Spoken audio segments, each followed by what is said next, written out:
Our experts, and we're delighted to welcome Marina Chan, who is an interior designer, and we're very delighted to have you join us to take part in our final episode and event of Ask Our Experts, and couldn't think of anyone better to ask. We've worked with Marina at Forza on some projects that have been amazing, and we thought, who else could we ask but to round off our series but Marina. So your work, I think, has always been very creative and inspirational.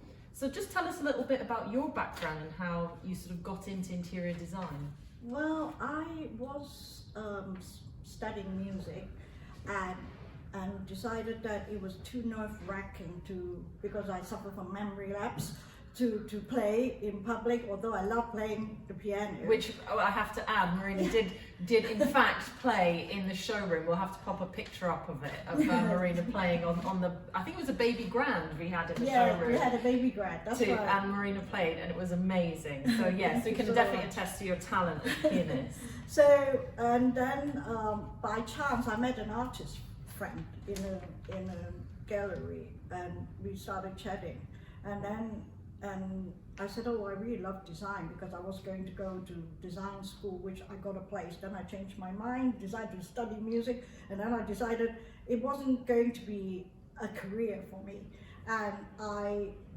wanted to go back to do design. So, and then she said, what about, you love doing beautiful home? And when I was living my whole residence, I had my bedroom quite pretty design. And so my friends suggested to me that I studied interior design. So it was from a total stranger. But could clearly see your innate sense of design and being able to sort of find inspiration in various areas. So that kind of leads me to my next question, which is, as an interior designer, how do you find inspiration? How do you sort of work that into your method? Well, I normally think about 5 senses, and usually I start with like sight. Like, what I mean by that is it's like the aesthetic, the beauty, and the form, the shape, and the structure. That's how I sort of see a design concept. And then I would also go into area that I love, which is sound, which is music, you know, and then the movement and the fluidity of how a design would flow, and also the ergonomics and with some organic elements to it. So especially now these days we're all going green, so we have to be totally conscious of material and everything involved in it, so to save the planet. Okay, and then the next one will be touch. What touch is something tactile. You touch, like you touch wood, you touch a steel, you touch a stone, and usually when you're touching something, you sort of have a feeling that can your client live with something like that, or will you recommend to the client and how it will work in the environment. So I think that's very, very important. Yeah, definitely. And then the next one will be smell. Smell is like the smell of the wood.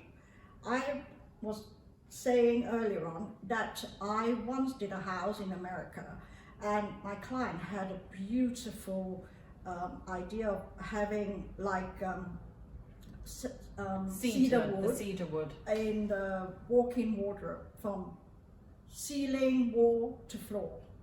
And when you open the door, you walk in there, you take a deep breath, you really could smell the cedar wood. And it's absolutely beautiful. And I will never forget that smell.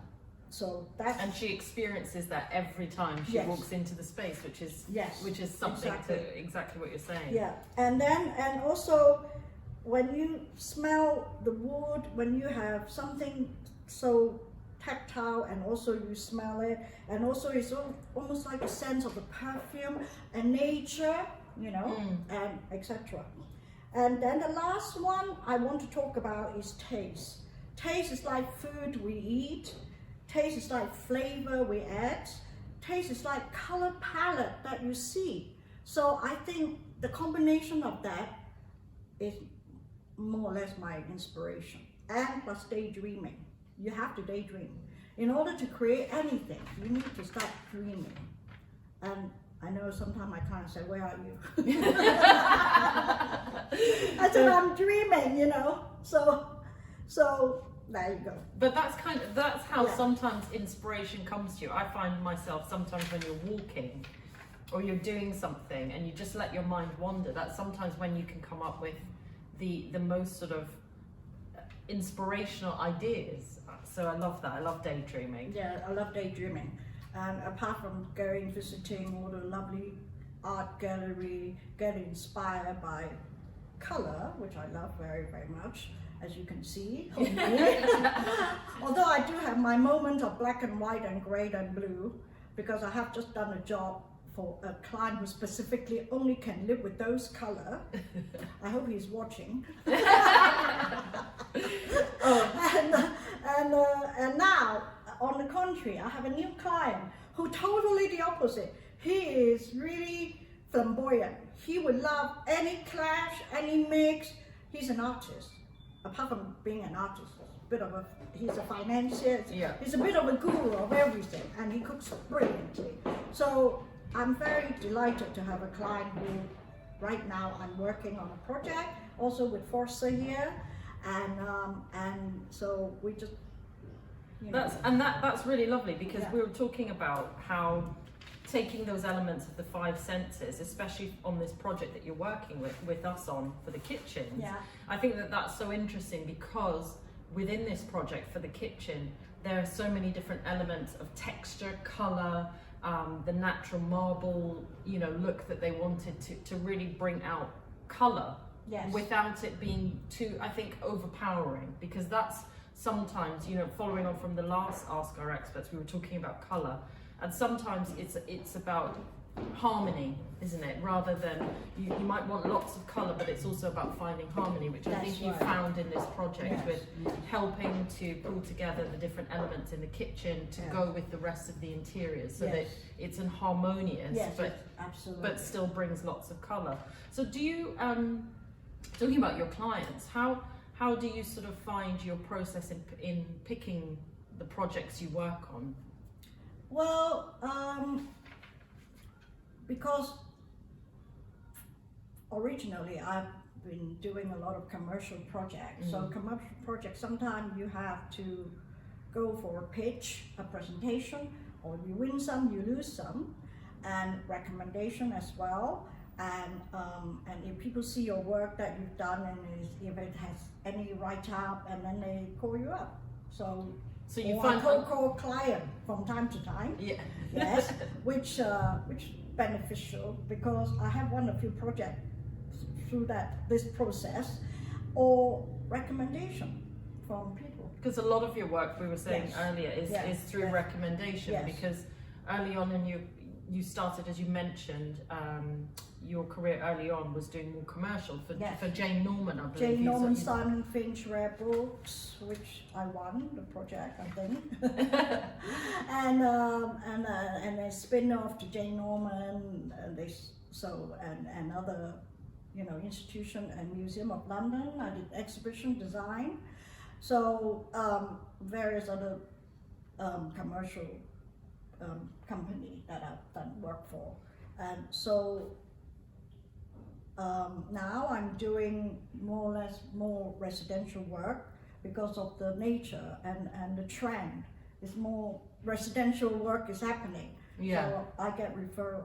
Yes. Yeah, we're seeing that more as well, is that people, since COVID and being at home more, are certainly seeing the worth in investing in their property. And maybe previously, where they would have maybe just painted a room or slightly redecorated it, they're now considering using the services of an interior designer, an architect, to really maximize what they can get out of their property. So do you find that there's a lot more need for interior design work? Well, I do also planning permission as well for, like, we're at the moment right now doing on a job that is somebody bought a bungalow in West London, and we're doing a back extension, a loft extension, building a staircase. So we do that as well as doing lovely interior, beautiful kitchen. kitchen, like here. You can come along to Yes, the Ford to come show a along room to and have a show, look. Absolutely, and also very nice people to work with. Thanks. Yes, totally, utterly. And bathroom, everybody wants something, and client, because of the internet, client loves Googling, and they will come up to show you all these images, and then you say, hang on, wait a minute, this is not really, that as a creative person, you have to defend yourself. Why are they employing you at the end of the day? Are they going to copy a magazine, you're just going to carry it out? Or they're just showing you ideas that you help them to psychoanalyze what they really want at the end of the day. I think every client needs to hold a hand because they love it, like it or not. Sometimes they don't know that they need it, but Yes. because I do think that can sometimes be, it's a little bit like the same thing of, like when you've got something wrong with you, the first thing they say is don't Google it, because That's right. you'll end up with like all these various different ailments Yes. that actually you probably don't have. But Yes. I think there can be too much choice and Yes. too many options Exactly. sometimes. And the role of a professional, an interior designer, an architect, a kitchen designer is really to lead you towards the right solution, right design for you, not just for the person that had it in their house, because you don't know how they're using it or their likes or dislikes. So it should really be about the client's, actual need, I think. So that's really true. So kind of coming full circle, what have been some of your favourite projects that you've worked on? And there's a lot to choose from. There's lots. I mean, I'm thankful to every project. So I mean, obviously I enjoy doing the bookshop, the very organic bookshop that I did for Simon. And now I've just finished a little bar in his house in Norfolk, and going to the opening this weekend to see it. So and that is quite colourful. So it's the contrast, the opposite of the white shop that I did years ago. And then I left the Museum of London exhibition because it took me a whole year to do research, to go different area, to find information, to put it all together and work closely with the curator of the museum and the design team and put it all together, and the graphic. So that was really lovely. I enjoyed, and also I did another exhibition for Edward Burne-Jones for the Fulham Palace Museum. Again, I had to go to Leighton House, which is a wonderful place to be, to borrow painting. And so it's really fun. And when you have the opportunity to do exhibition design, I've always loved going to museum gallery. And for me, you have a bit of history, you have a bit of, to put everything together in a sort of contemporary context is really quite a challenging way. So I highly recommend every young designer should go and look into this area as well. Yeah, definitely. I think that's important, is that you get inspiration from all different areas, not just looking at only interior design, because art, music, theatre, lighting is so important, furniture is so important, and anything with material is so important. I can't even think more, and fantastic. Yeah. Well, it's been a pleasure to have you join us to finish off our Ask the Experts. And we will put all of Marina's details in all of our bio and her Instagram, and links to reach out to her if you would like to perhaps discuss a project with Marina. So thank you so much. Thank you.